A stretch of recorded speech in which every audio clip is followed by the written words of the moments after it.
considerai os vossos caminhos. Tendes semeado muito e recolhido pouco. Comeis, mas não vos fartais. Bebeis, mas não vos saciais. Vestivos, mas ninguém se aquece. E o que recebe o salário, recebe-o para meter num saco furado. Assim diz o Senhor dos Exércitos: considerai os vossos caminhos. Subi ao monte. Aqui está a receita. Trazei madeira, edificai a casa, e dela me deleitarei e serei glorificado, diz o Senhor. Esperaste muito, mas eis que veio o pouco, e esse pouco, quando o trouxeste para casa, eu o dissipei como um assopro. Por que causa? Diz o Senhor dos Exércitos: por causa da minha casa que está em ruínas, enquanto correis cada um de vós a sua própria casa. Senhor, obrigado pelo privilégio mais uma vez, não só pregar, mas ouvir a tua palavra. Eu quero dedicar cada ouvido que está aqui, a começar pelo meu, ao Espírito Santo, o pregador desta manhã, e dizer que os nossos ouvidos são teus e que nós estamos debaixo da tua voz e que a tua palavra não vai voltar vazia, mas vai nos edificar. Obrigado por reunir o teu rebanho para alimentá-lo mais uma vez. E obrigado pela tua palavra que chega até nós nessa manhã, em nome do Senhor Jesus. Amém? Você pode sentar diante do Senhor.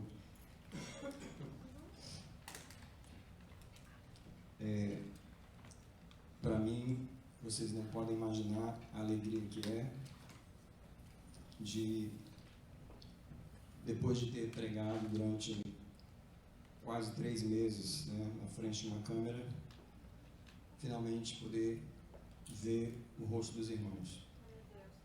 A igreja do Senhor, ela não foi feita para se encontrar numa televisão.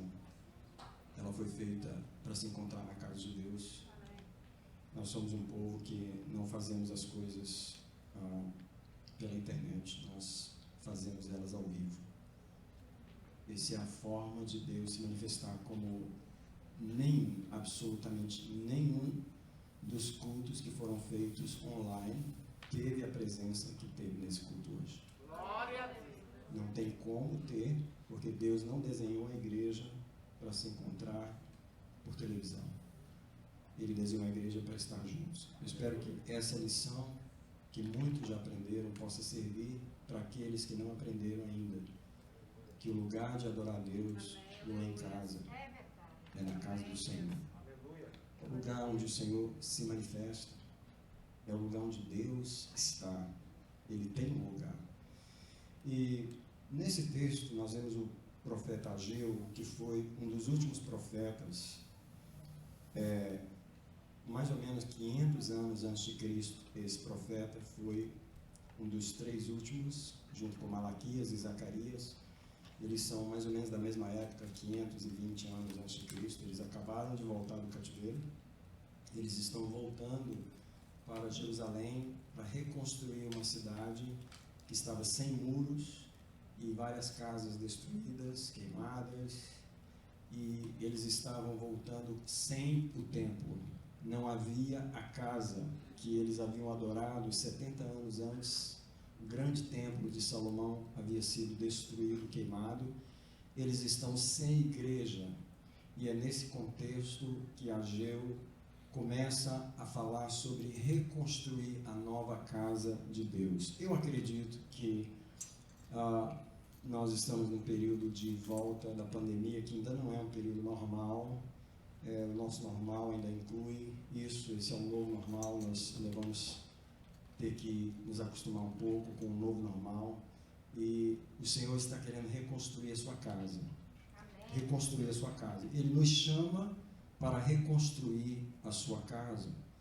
E eu quero falar que a casa de Deus, ela é a habitação da nossa alma. É isso que eu quero mostrar, que a casa que nós estamos edificando não é a parede, não é o prédio, mas um lugar onde a nossa alma habita, um lugar onde os nossos pensamentos ficam a maior parte do tempo, onde você passa a maior parte do tempo, é onde você mora.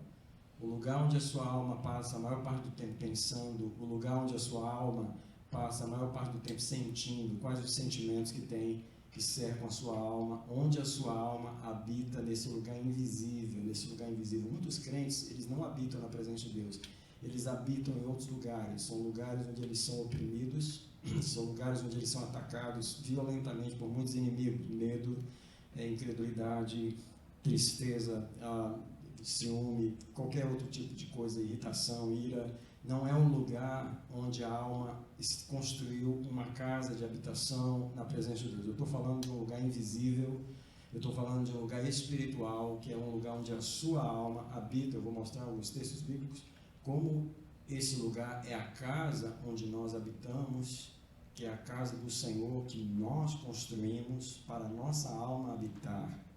É claro que tem o lugar físico também, onde a gente vem.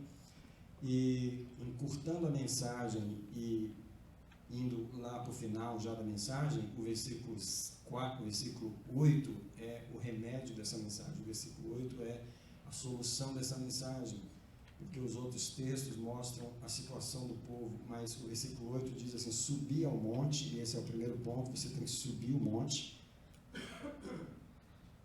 E aqui fala da vida de oração, que subir o monte é uma escalada, ninguém começa uma vida de oração pegando na banguela, ninguém faz vida de oração só soltando o freio e deixando, né, que diz que para baixo todo santo ajuda, e nesse caso aqui, para começar não é para baixo, para começar é para cima, e nesse caso, para subir o monte, não só ninguém ajuda, mas ainda tem um bocado de que puxa para fora, que puxa para trás, que é o mundo espiritual, impedindo você de subir o monte. A primeira coisa para edificar essa casa é subir o monte, e nós sabemos das dificuldades que é, porque quem está aqui e sobe o monte, sabe como que é subir o monte, não é fácil. É uma escalada para cima, com muito esforço, com muita determinação. E a segunda parte do texto diz: subir ao monte e cortar a madeira. Então, você tem que cortar a madeira lá em cima, é onde você, na presença de Deus, recebe o material para construir essa casa, que são as revelações de Deus, são as consolações de Deus na sua alma, quando você está em cima do monte. É em cima do monte, na verdade, que você constrói essa habitação. Porque é quando você está lá com Deus que você começa a receber algo de Deus e construir um lugar para a sua alma habitar. Por exemplo, uma das coisas que você constrói é uma fortaleza. A sua alma, ela precisa de uma fortaleza para habitar. Nós não vivemos em tempos de paz, nós vivemos em tempos de guerra espiritual, de ataques violentos, psicológicos. A sua alma precisa de um lugar seguro para habitar. Um dos versos que eu vou falar essa noite é o Salmo 27, versículo 5, que ele diz que no dia da adversidade, ele me esconderá no seu pavilhão, no recôndito do seu tabernáculo me esconderá. Você percebe que existe um lugar, uma fortaleza, onde a alma do crente é suposto estar escondida. Esse lugar é o que você constrói ao subir o monte. Então, subir o monte, cortar a madeira, e lá em cima do monte, você começa a edificar esse lugar onde a sua alma precisa se sentir protegida. E aí o Salmo 91 vem dizer que aquele que habita no esconderijo do Altíssimo, à sombra do Onipotente descansará. Esse esconderijo, na verdade, você constrói. É onde você entra na presença de Deus e você começa a construir um lugar para a sua própria alma. Porque é interessante que a alma de cada pessoa tem um problema diferente. A alma de cada um tem um medo diferente, uma fraqueza diferente, precisa de uma fortaleza diferente. Algumas pessoas precisam de uma fortaleza em Deus para proteger de tentações na carne, tentações físicas, tentações dos olhos, tentações de dinheiro, tentações de comida, de comprar coisas. São almas que têm esse tipo de tentação. Outras, a tentação é psicológica, é uma tentação que a alma é fraca em relação aos espíritos que atacam as emoções. É uma alma que está sempre sendo atacada pela tristeza. É fácil ficar triste, é fácil ficar decepcionado, é fácil ficar desanimado. E a questão é que a alma precisa dessa habitação, precisa desse lugar, desse esconderijo. Eu gostaria que você abrisse a Bíblia comigo. Eu estou pregando minha mensagem toda de cabeça para baixo, assim, começando do final, pelo menos de onde eu escrevi, ela está toda desorganizada, mas no espírito eu creio que ela está saindo do jeito certo. Você olhar o Salmo 18, verso 1, por gentileza, se você puder abrir, onde Davi mostra que ele havia conseguido construir esse lugar. Olha, irmãos, só as pessoas de comunhão com Deus, só as pessoas que têm experiência de oração constroem esse lugar. É um lugar seguro, é um lugar onde você se sente poderoso, você se sente gigante, porque a sua alma está escondida. Davi olha para o lugar que ele construiu em Deus, e deixa eu dizer que você tem que ter a sua própria experiência com Deus, você tem que construir a sua casa junto com Deus, é a sua pessoal. Igual eu falei, a sua alma precisa de uma fortaleza específica. Só Deus e você sabe que tipo de medo você passa, que tipo de tentação, que tipo de forma o inimigo vem contra você, como ele assusta a sua alma. Parece aqueles cachorros, como é que eu diria? Não sei nem como é que eu diria. Você vai passando na calçadinha no Brasil, você vai passando tranquilo, de repente você quase morre do coração, porque de onde sai você não sabe, mas sai aquele cachorro que falta derrubar a cerca e você quase morre do coração. Quem não passou por isso? O diabo é desse jeito. Só que ele vem contra cada alma de uma forma diferente, de uma forma específica. Eu sei a forma como o inimigo vem contra mim. Eu espero que você saiba. Então você precisa saber que tipo de fortaleza. Davi fala aqui, olha, no versículo 1, Salmo 18. Eu te amo, ó Senhor, força minha. Olha só. O Senhor é a minha rocha, a minha fortaleza e o meu libertador. Preste atenção que Davi não está falando assim. O Senhor é a rocha da Assembleia de Deus, ele é a fortaleza da Igreja Batista e ele é o libertador da Universal. Ele não está falando de Deus como uma entidade que pertence a organizações religiosas por aí. Ele está falando de Deus como para ele. O Senhor é o meu libertador. Em outras palavras, no meu relacionamento com ele, eu construí esse lugar no mundo espiritual, essa casa onde Deus me liberta. Eu quero perguntar, você tem esse lugar onde Deus te liberta? Meu irmão, porque presta atenção, o crente, ele sabe quando ele está oprimido, irmão. Tem crente que tem hora que a gente fica oprimidinho, irmão, oprimidinho. Que só Deus para dar graça à esposa para ela terminar o almoço, para a gente poder comer. Só Deus para dar graça para o marido, para poder ouvir os filhos gritando dentro de casa. Só Deus para dar graça para você, porque tem hora que você fica oprimidinho. Só Jesus. Então, tipo assim, você precisa desse lugar onde Deus te liberta. Você precisa construir esse lugar onde toda vez que você está oprimido, você corre para lá. Ei, eu estou mal, eu não posso nem ficar perto dos meus filhos agora, senão eu vou causar prejuízo. Porque quando você está oprimido, é melhor você correr para o refúgio, corre para o lugar de libertação. Mas tem crente que não tem esse lugar, porque ele não subiu a montanha, ele não cortou a madeira, ele não construiu essa casa, onde Davi está falando, ele é a minha fortaleza, isso é uma coisa pessoal, uma coisa que eu construí, ele é o meu libertador, presta atenção, ele é o meu Deus, ele é o meu rochedo em quem me refugio, ele é o meu escudo. Quando eu vou me defender, eu não me defendo com minhas palavras, eu não me defendo com minhas emoções, eu não me defendo com meus títulos. Você pensa quem está falando aqui, é o seu pai que está falando aqui, é a sua mãe que está falando aqui. Eu não me defendo, ele é o meu escudo, o Senhor é o meu escudo. Presta atenção que Deus é muito pessoal para Davi. Ele é a força da minha salvação e o meu alto refúgio. Onde Davi construiu esse lugar? Ele subiu o monte, ele cortou a madeira, e lá em cima, ele construiu essa casa de habitação para ele e Deus, que é um lugar onde Deus restaura a sua alma, é um lugar onde Deus fortalece você e consola você. Nesse tempo de pandemia, que a igreja não pôde se reunir, quem tinha esse lugar foi para ele. Quem não tinha, ficou zanzando por aí. Zanzando no Netflix, zanzando em outros lugares, porque não tinha esse lugar construído. Deixa eu dizer uma coisa para vocês, que Eu não acho que a pandemia mudou muita coisa na vida espiritual das pessoas. Essa é a minha visão. Quem era frio continua, quem era quente continua, quem era fiel continua, quem não era continua. Eu não acho que pandemia converteu ninguém, porque pandemia não converte ninguém, quem converte as pessoas é o Senhor. Eu não acho que as pessoas já realmente entraram, quem já estava nesse lugar continua. Você percebe que a igreja ficou 3 meses sem se reunir. Quando a igreja se reúne, o fogo está no mesmo nível, está na mesma temperatura que estava quando nós saímos daqui. Porque quem está no fogo continua no fogo, quem é fiel continua. Os irmãos que dão o dízimo não tem negócio de pandemia para não dar, estavam entregando de qualquer jeito, mas estavam entregando. Quem não estava continuou sem entregar. Tipo assim, eu não acho que pandemia mudou nada. Eu acho que cada um continua no mesmo nível, no mesmo pensamento que estava, e só Deus para ter misericórdia de nós. Porque Jesus vai vir em qualquer momento, no momento que Ele vier, Ele vai pegar a gente do jeito que a gente está. No momento que Ele vier, você construiu a casa ou não, Ele vai te pegar do jeitinho que você estiver. Então eu queria que nós construíssemos a casa de Deus. Algumas pessoas ainda estão pensando se vai construir, algumas estão, eu sei que eu preciso fazer isso, mas nunca faz, eu sei que isso é verdade, mas nunca chegou esse momento de ter essa coragem de fazer.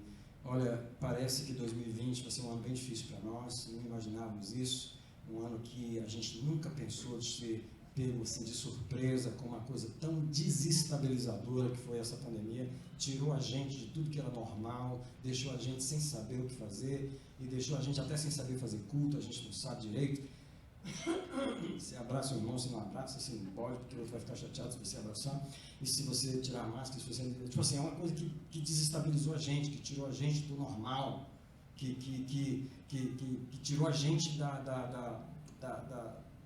do curso normal da vida. E como é que vai ser o resto do ano? A gente continua nessa luta.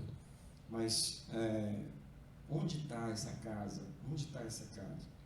Eu queria mencionar o texto do versículo 6 de Ageu, porque, como eu disse, eu comecei a mensagem pelo fim, e o título que eu tinha dado à mensagem era esse aqui, ó, abençoado, mas insatisfeito. E eu só vou mencionar o título agora, porque eu já preguei a parte boa, agora eu vou falar um pouquinho da parte ruim. O versículo 6 fala assim: tendes semeado muito, e recolhido pouco, comeis, mas não vos fartais, isso é, abençoado, mas insatisfeito. Bebeis, mas não vos saciais, abençoado, mas insatisfeito. Vestivos, mas ninguém se aquece, abençoado, mas insatisfeito. Recebe o salário para meter num saco furado, abençoado, mas insatisfeito. Como pode isso?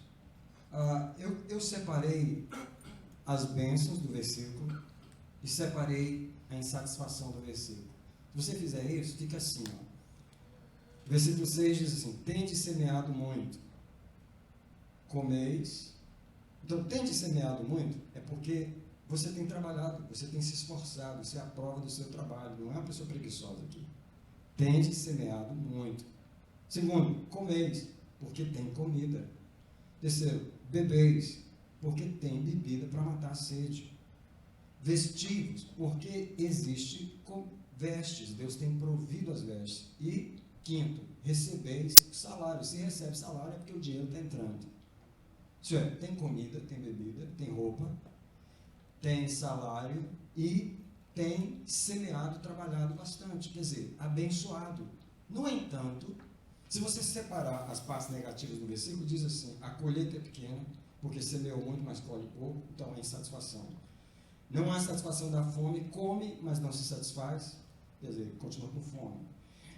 Não mata a sede, apesar de beber, não se aquece, apesar de vestir a roupa que está ali disponível, e não tem dinheiro sobrando, apesar de receber salário, porque recebe e coloca no saco furado. Essa realidade é uma realidade interessante, porque você está abençoado e insatisfeito.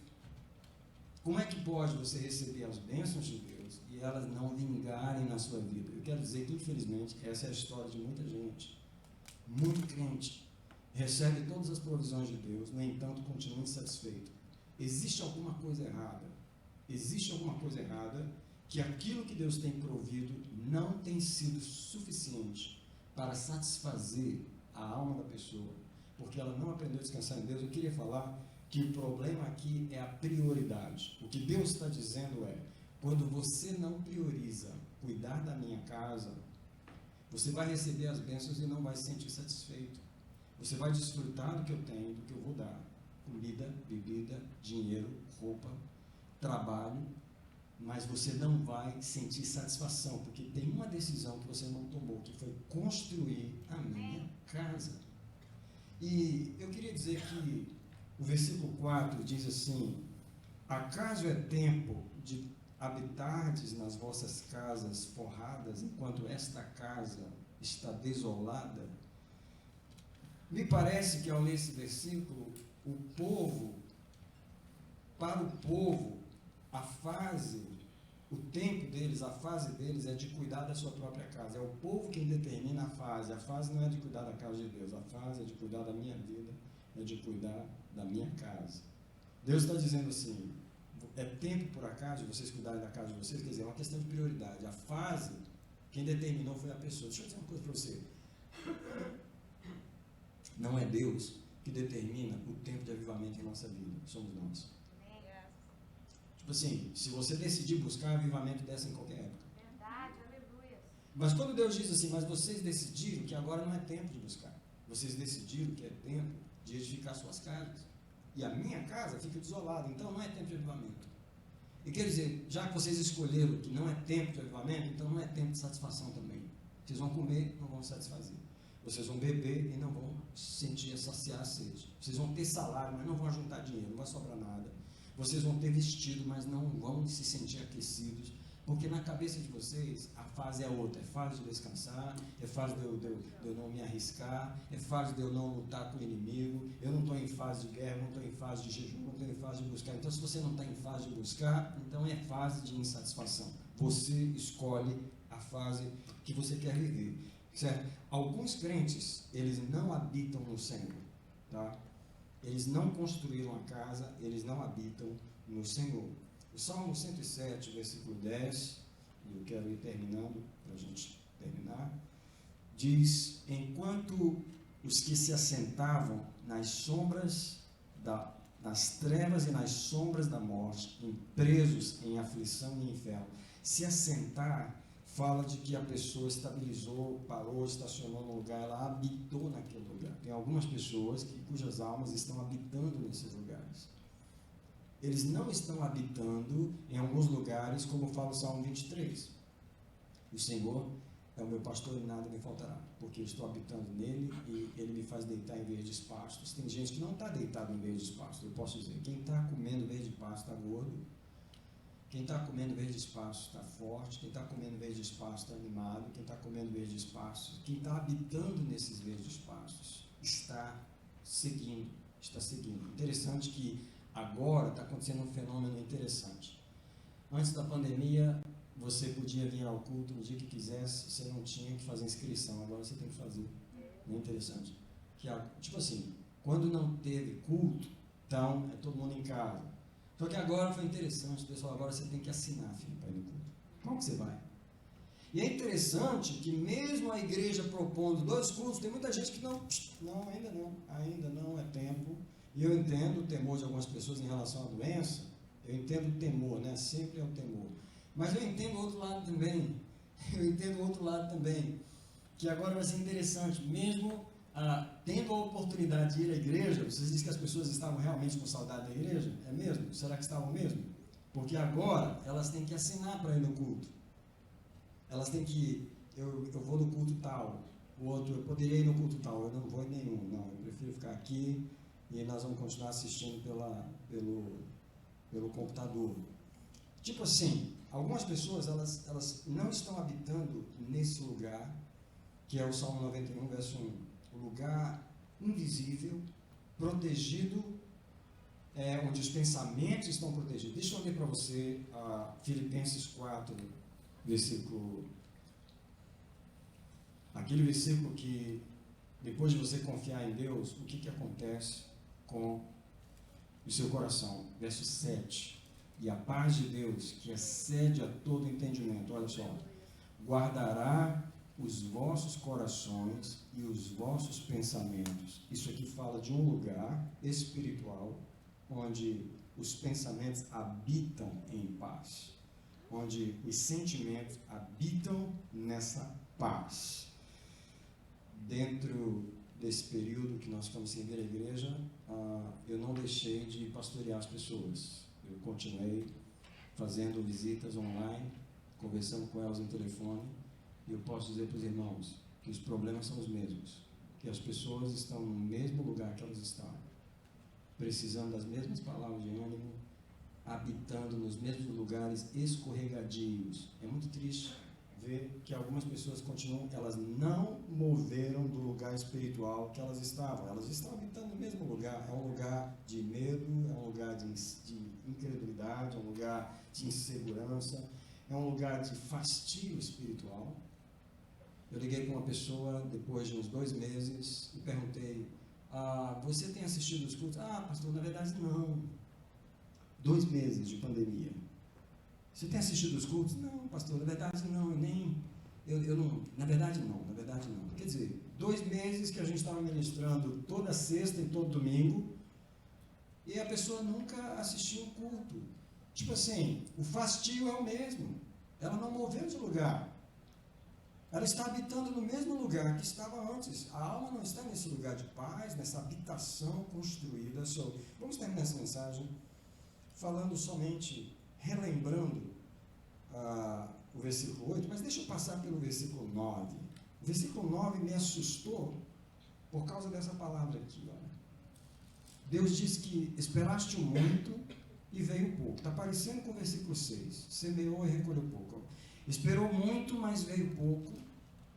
E esse pouco, quando eu trouxeste para casa, eu dissipei com um assopro. Foi dissipado com um assopro. Por que causa? Diz o Senhor: porque a minha casa está em ruínas, enquanto correis cada um para a sua própria casa. Algumas coisas rapidinho sobre esse versículo. O primeiro é o seguinte: esperastes muito e veio pouco. Ei, onde que está o muito que Deus queria nos dar? Será que é só isso que está acontecendo? É interessante que muitos irmãos não fazem essa pergunta. O pouquinho que eles estão conseguindo receber de Deus, é isso aí mesmo. Eu vivo de pouquinho mesmo. Eu vivo de pouquinho. Minha vida é de pouquinho. Eu como para sobreviver, espiritualmente. Entendeu? Eu oro para sobreviver. É de pouquinho. Outra coisa, não adianta nem esperar muito, porque ele não espera muito de Deus. Não espera. Entendeu? Agora, Deus está falando para pessoas até que onde que está o muito? Esperaste muito e veio pouco. E quando trouxeste para casa esse pouco, foi assoprado. O que eu vejo aqui o mundo espiritual assoprando sobre aquilo que você traz para casa. Traz para casa significa quando você vai checar na sua própria vida o resultado da sua vida espiritual, o resultado das orações. Tem resposta às orações? Depois de tanto culto de adoração, a gente realmente deixou a idolatria. Depois de tantos dízimos e ofertas, a gente moveu na vida financeira. Depois de tudo isso que foi feito, houve um resultado, uma mudança. Então, o pouco que trazido para casa é assoprado. Eu vejo os demônios assoprando para longe o pouco que algumas pessoas têm, porque elas não constroem essa casa. Então vamos terminar. Precisamos construir a casa, subir ao monte, trazer madeira e edificar a casa. É as 3 palavras do versículo 8, onde a gente vai terminar aqui e fazer uma oração. Eu queria falar que edificar a casa é algo que Jesus falou em Mateus 7, 24, quando ele diz: aquele que ouve a minha palavra e a pratica é como o homem que edifica a sua casa sobre a rocha. Isso é, quais são os materiais que Deus nos deu para edificar um lugar onde a nossa alma pode habitar segura? A primeira coisa é o livro. É interessante que o estado do coração de uma pessoa depende do quanto ele lê a Bíblia. Eu estou falando realmente da força do coração da pessoa. O tanto que ela lê a Bíblia vai dar a ela um coração que é como o motor de um carro, como eu preguei a semana na reunião das irmãs. Quando você tem um carro com motor forte, ele sobe a montanha. Eu me lembro, eu era criança Meu pai, coitado, acho que foi o primeiro carro que ele comprou. Era um Fusquinha 1200. Eu não sei quem lembra o que é 1200, mas era o motor mais fraco. Porque tinha o 1300 e eu não sei se chegou a ter o 1500, eu não entendo muito de carro, mas naquela época, o Fusquinha 1200, ele tinha as lanterninhas bem estreitinhas atrás, ele era mirradinho e ele era um Fusca. E ele era fraco. Ele não era um carro muito forte. E estávamos todos nós dentro do carro e subindo uma ladeira de quarta. Você está sabendo que a quarta é a marcha mais fraca? Na cabeça do meu pai, na época, a quarta era a marcha mais forte. Então ele estava apertando aquele acelerador e o carro indo, só que chegou um momento que e aí o carro parou. Porque não tinha força para subir. Esse é o crente que não lê a Bíblia. Ele não tem coração, ele não tem motor para subir a montanha. Eu me lembro que o carro ficou parado no meio da estrada e meu pai mandou chamar um mecânico e quando chegou lá o carro não tinha nenhum problema. O problema é que ele não estava usando, ele não sabia reduzir para a terceira, para a segunda e para a primeira para poder puxar o carro para terminar de subir a montanha. Tem muito crente que não sabe fazer isso. O carro está subindo, ele acha que de quarta vai subir qualquer montanha, ele não sabe que ele tem que reduzir a televisão, reduzir a comida, entrar no jejum, ele não sabe que tem que passar uma segunda, ele tem que diminuir o passo, ele tem que botar mais força, ele tem que buscar mais a Deus, ele tem que ler mais a Bíblia, porque aí o coração fortalece e consegue subir essa montanha. Tem gente que nunca pega madeira para construir, porque para começar ele nem conseguiu subir esse monte. Então deixa eu orar nesse momento, senão eu prego o resto da tarde. Mas aonde você está? Eu queria perguntar, como que está a casa de Deus?